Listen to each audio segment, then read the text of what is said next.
Welcome, everyone. My name is Celine Isimbi, and I'm an undergraduate research assistant on the Black and Free project. And I'm excited to be in conversation with Janine Illya. Janine is a multidisciplinary Canadian Rwandan artist based in Toronto. She's passionate about the arts and the function it takes in communal and individual healing and growth. Her professional background is in social justice as a program facilitator of violence prevention and anti-Black racism workshops. In more recent years, she has transitioned into the arts. She's currently undertaking a double major at York University as a part-time student in human rights and visual arts, pairing her passion for justice with her art practice. Welcome. Thank you. So let's get right into it. Can you tell us more about the title of your work? Yeah, absolutely. So the title of my work is called Home, Where Did You Go? And it's just the piece that's on the side here, textiles. And yeah, so my practice completely really just focuses on vulnerability and just looking at memory and how intimacy and vulnerability kind of supports our identity formation. And so the title really looks at something that I feel very vulnerable about, and it's being a first generation Canadian person in my family. I'm the first one in my family born in Canada. And so looking at how there's this deep duality that has been consistent within me growing up, being raised in a very Rwandan home, but then also experiencing Canadian culture around me, and then also being born here. And so the question of home is really just questioning my place of belonging and essentially perhaps where I belong.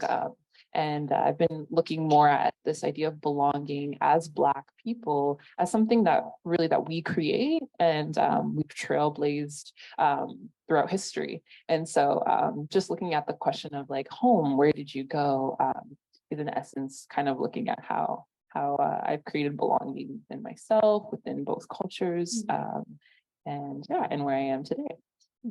Thank you so much. And I think your work on that side beautifully encapsulates that, bringing Rwandan culture and your Canadian identity as well. So thank you.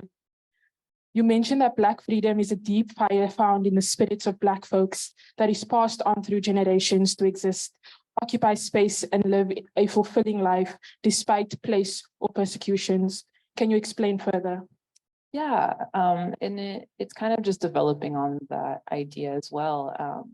When it comes to being Black and free, when I think of the word freedom, I think of freedom from what? Freedom from where? And so when I think about how Black people have acquired freedoms throughout history, I think about how there is something within Black folks that it is a fire. The desire to continue on, the resilience that we experience. I really do believe that it's something that is beyond just resilience and the need to survive.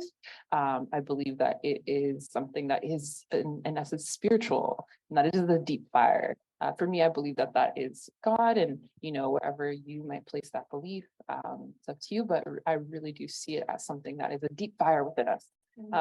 That is passed through generations. And I think it is perhaps taught. There is measures of it that is taught, but I really do think that it goes beyond just the physical world, and it goes into something that is spiritual. Yeah. Thank you. That's a beautiful answer. What was your experience mixing textiles from Rwanda and those donated and collected scrap pieces from designers around Toronto, which includes the canvases? Yeah, so as you can see, there are two pieces. It's a diptych work, and the pieces that are on the left side, yes, that work is all textiles that were donated or brought over from Rwanda. And the work really looks at this idea of immigration and my ancestry. And so I was really excited to be able to incorporate all of these different textiles that were from Rwanda, and they're all from different time periods as well. I think the oldest one was maybe about 7-10 years ago. And then more recent pieces that came about a month or two ago. And so I was really excited to be able to incorporate those and kind of even speaking to the idea of immigration, how these textiles themselves have also traveled and have been brought by family members and friends. And then mixing the textiles with the textiles that I've collected from my great friends who are designers in Toronto was really important to me, just in terms of thinking about how materials themselves, how they exist in the world, and how we're clothed by textiles. And so I was thinking a lot about that and thinking about, oh, I could have purchased textiles from the city. But I was thinking, oh, like perhaps I could use scraps from my friends. Perhaps I could give those materials this new life. My relationship to textiles is from my mother, who is here. She's a designer, and so I grew up just always hearing the sewing machine and being so in awe of how she can create from her hands and what she can make with textiles. And I would often, play with scraps and things like that. And so my relationship to even scraps and material and patterns and geometry and all this is really deeply rooted. And so I was very excited to be able to use textiles from great friends. I'll just mention them: SK from Mad MFG, that's his company, Isla from Shop Heavy Flow, and Talia from Sapadilla's are my great friends, and I'm very glad to be able to use their textiles. In the denim piece, my friend SK, who donated those pieces, there will be a lot of reference to Levi's. So SK does make jeans, but I have a deep relationship with Levi's as well, because my mother was actually pregnant with me, and at the time she was pregnant with me, she was working at Levi's. So that is kind of my relationship to that as well. So yeah, it's multi-layered, and yeah. That's so beautiful. Yeah. All the connections that brought the piece together, and it sort of resembles home and the homes you've created as well. Why is it important for you to use abstractions? Yeah, so when it comes to the topic that I've been exploring for about the last year, which is home and belonging, I think it's so complex when it comes to being a first generation person born in Canada. And so I think I like abstraction because it leaves room for interpretation from anybody's experience, really, and their experience with what home might mean to you. And I also think there's something that when it comes to vulnerability with me that I like to essentially kind of, I don't want to use the word hide, but perhaps hide behind abstraction. Because being perceived is very strange. But yeah, I think that's why I think abstraction is a language that I'm able to speak with very clearly for myself. And then perhaps whatever other people's interpretations of it is also clear to them. And I think that when it comes to art in itself, art goes through different stages. Like, when you're conceptualizing the piece, it's a stage. When you've created the piece, it's a stage. And then when people see the work, it becomes something new. And so I think when it comes to abstraction, I'm very open to people being able to interpret in their own way, because it takes new form, like hearing, I love hearing about what everybody thinks the work might be, because I think we're very conditioned to want to see something that we understand and want to see something that we can identify. But I think when it comes to abstraction, it almost allows the viewer to explore their creative mind, and allows the viewer to say, oh, I'm not sure what this is, but I think I know how it makes me feel.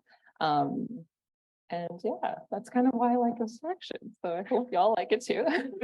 Yeah. Thank you. You referenced the immigration of Black people to Ontario in the pursuit of a better life. Can you expand on this? Yes. This concept of better life, it's actually better life in quotations.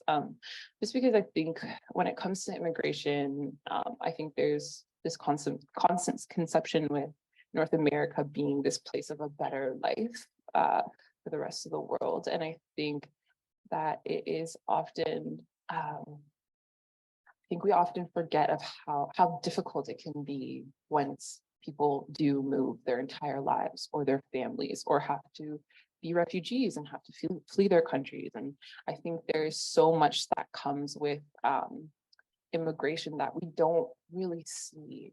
And so when I was referencing this better life, I think I don't want that to be misinterpreted in terms of like that it always is better. I did want to acknowledge that yes, there are definitely different freedoms and opportunities and so much that coming to North America can offer folks. But I really wanted to highlight the resilience and the difficulty and the amazing challenge that it is to move to another country and bring your whole family and all that you are and who you are. And so in the second piece with the denim involved, you do see a figure that is crying. And that really is to kind of speak to the longing of home, which is Rwanda, which is the second piece. And then the figures that go across both pieces speaks to immigration and speaks to the change in textile. And so you'll see the first figure is part of Rwandan textile, which is kitenge cloth. And then you'll see how the textiles kind of change and become denim in the end. And it's not to say that, it's not to say that coming here is a terrible thing at all, but it really just is to speak to the longing that comes with moving away from a culture and moving away from your own culture, and the sense of community that changes, language barriers, just all the challenges that are very real. I think that is all right. Yeah. The themes of longing, displacement, and belonging are central to your work, as you've mentioned. How might your work challenge these with a theme of freedom? Yeah, and so when it comes to me exploring vulnerability, I really wanted to explore these deeper terms, and then when it comes to like freedom, I think that oftentimes we forget how much freedom actually comes from exploring our pain sometimes. I think that we often might have this resistance to look at things that we've struggled with, even generationally or ancestrally. And I wanted to do that. I wanted to really open up my heart and say, okay, this is a very vulnerable part of me, but I know that engaging with this is a measure of freedom, because I can see in my ancestry that, freedom comes from making space for yourself, and fighting through the things that are challenges. And so, I just wanted to take that on and look at, like how my ancestors have fought in different ways for different freedoms. And I wanted to look internally and say, okay, let me fight for the freedom of speaking for this or speaking about this. And even though it is hard and challenging, let me speak to this specific thing that I find very challenging to speak about. Does that make sense? Yes, it does. And what advice would you offer to up-and-coming artists? I was thinking about this so much. I think the kind of to go back to what I just said,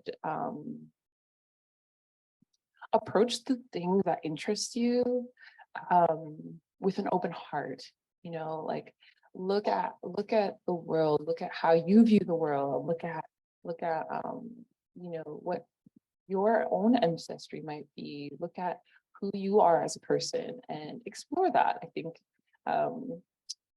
growing up, I think sometimes we don't look at our identity for our answers in some sense. So I think there's so much more in who we are that can really come forward. And so I think as other artists, like just please explore yourself, and if you find something you're interested in, just follow that, allow it to grow, even if it might be a challenge. Don't look to the left or the right, just focus on what you have inside of you that you would like to speak on, and explore a lot, like do anything. I've tried ceramics and paint and I just so happened to land on textiles, which I think is a cool kind of return home journey of my own, growing up with my mom being a designer and just always being around her, and her being a huge inspiration to me.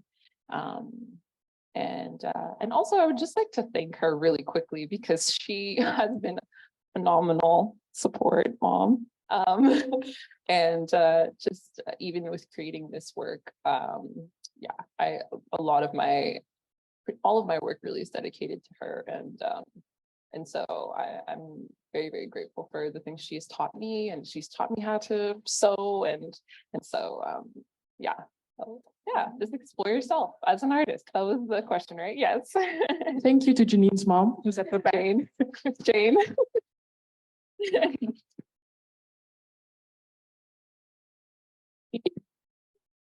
The last question, please get your questions ready for Janine. What does being Black and free mean to you? Yeah, I think such a challenging question. And I think it's a challenging question because there's so much depth to it. I think existing is being Black and free. I think the resilience and the consistent desire to pursue what we desire to pursue is being Black and free. I think making space for ourselves is being Black and free. I think freedom from oppression, it looks different for every person. And I think that existence it has a lot to say has a lot to say about it. And so just existing authentically, really, I believe, is being Black and free. Yeah, thank you. So we have some time for audience questions. Does anybody have any questions? Yes.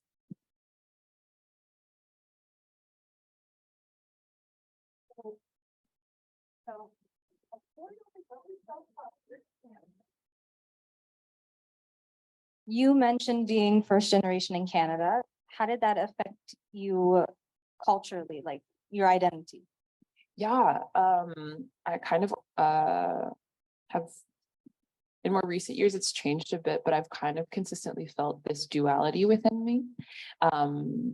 When it comes to how it has affected me, I'm very grateful for being in a home that is very Rwandan, and being able to understand community in a Rwandese way, being able to understand even things like hospitality, things like how I engage with other people, respect, different elements and values of who I am that are very Rwandese, and then also understanding that there are so many opportunities that I've been able to experience because of being born here. And I think it's an ongoing challenge, and I think I don't look at it as duality anymore of two worlds fighting against each other, but rather I think I'm starting more and more to look at it as like two worlds existing together side by side. Yeah, I don't know if that answered your question. Yeah, okay. Thank you for the question. Anybody else? Okay.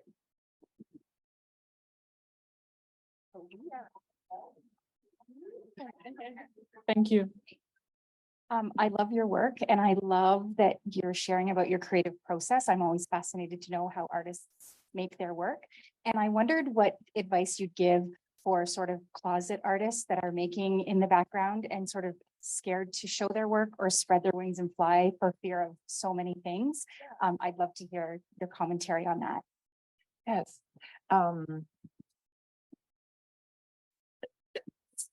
Stays scary. It's scary. I like seeing even just all of y'all here and like recognizing like, oh wow, all of these people have seen my work.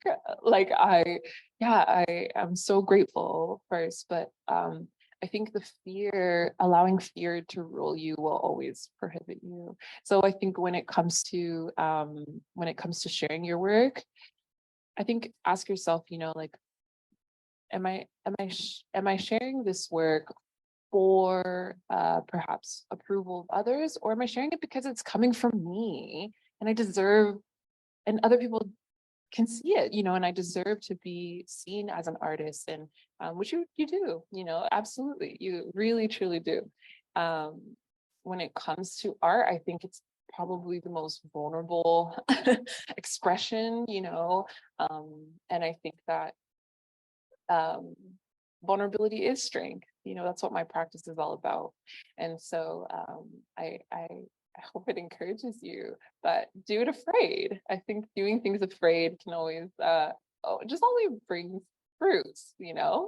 I think we underestimate how powerful it is to be vulnerable and to just show up as ourselves, no matter what your work looks like. And if that looks like, it can be baby steps. If it looks like just showing your family members, if it looks like then showing your friends, then sharing online, the relationship with kind of those stages that I talked about earlier, like the beginning stages of conception and creation, then the finished piece, and then sharing it, how it kind of gets a new life. I think also release of that, like letting go of, okay, once I'm sharing the work, it's getting a new life. And so I'm gonna release it almost like a child, when kids go off to college or whatever, or take this big step in their life into adulthood. It's this ability to let go as a parent, not say I am not a parent, so I'm sorry, I don't know, but I can imagine just that release and the letting go of a child. And then I call those my babies. So just, allowing it to take new form and allowing it to mean something maybe different afterwards. I feel like my work has new meaning now that we've all been able to experience and share in it, and accepting that as wonderful as well. So yeah. Thank you for your question. Hi. As a parent, I've noticed, and I'm older, that many parents, they look at the financial. So when their children want to be an artist, it's a process. And sometimes it's not just a financial, they don't reap the benefits initially. So I'm glad that you said it's about how and passion, because many times it's like, there's a saying, starving artist. It's not true. It's not true. Yeah. So I'm thankful that you're sharing and how your mom supported you. We need more of that, because we cannot sometimes compare passion with finance, and it's done a lot. Can you comment on that? Yes, I think oftentimes I think it's very easy to just look at we live in a capitalist world, guys. We live in a capitalist world, and I think it's very easy to look at trajectories in life and what paths we choose as a means to an end, and I think that passion is actually a great means for that. And I think that when it comes to passion, I think following your passion is something that it can be sustainable, and I think will sustain you, because it does bring joy, it does bring life. And I think there's different avenues of how to approach the art world.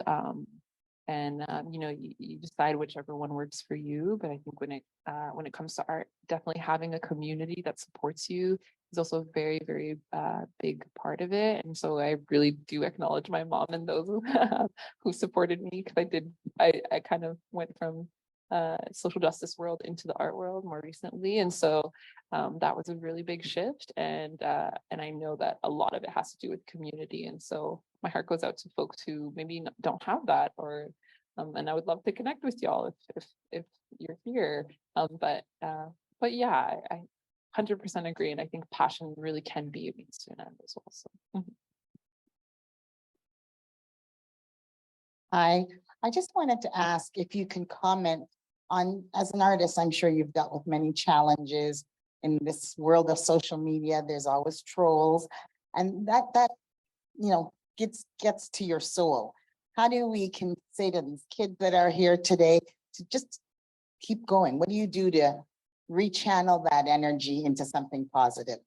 Yeah, I think a big part of it has to do with identity formation and how you view yourself. I think when it comes to how we're perceived, it's important to remember that actually, my value doesn't come from others, it comes from within me. It comes from me following my passion, and that is more than enough. that is far more than enough. I definitely have made art that I'm like, oh, I don't really like this. But it didn't change my value as an artist or what I can do, or the ways I can improve or progress. So I think honor your journey as well. That is really important. Honor your trajectory and honor how you grow, because there will always be growth. So yeah. Thank you so much for your work. I'm really moved by it. As I look at it again, I see the number 5 repeated, so 5 figures, each with 5 parts. And I'm wondering if that's deliberate and what that means for you. Oh, that's so funny because that's very funny because 8 was actually a number that I was trying to perceive in the work. Originally, there was 8 tears, the tears that are coming down from the eye. When it comes to and I actually love that it's now become 5, because when it comes to 5, I was actually thinking about 5 our limbs, so our head and arms and legs, and it's so interesting that it's become 5, and numbers are very important to me. Specifically 5, it didn't have significance, but I've now seen how it does, but the number 8 was something I was referencing in the Rwandan piece. There's 8 pregnant women at the base, and I was born on August 8, which is 8/8, and so I kind of wanted to speak to that. And originally with the tears, there were 8 tears. I just decided to clip them just for space and the size of the work. But the number 5 is just as important. And thank you for asking. Yeah. Thank you so much, everyone. And thank you, Janine, for sharing your work with us. Thank you for sharing your story with us. Thank you for sharing your mom with all of us and what she means Thanks, Mom. to you. If people want to reach you, connect with you, how can they do so? Yeah, so on social media, my name is Janine Illya on all my social medias. And then my website is janineilya.com as well. So yeah. Can we get a round of applause? Thank you, Celine.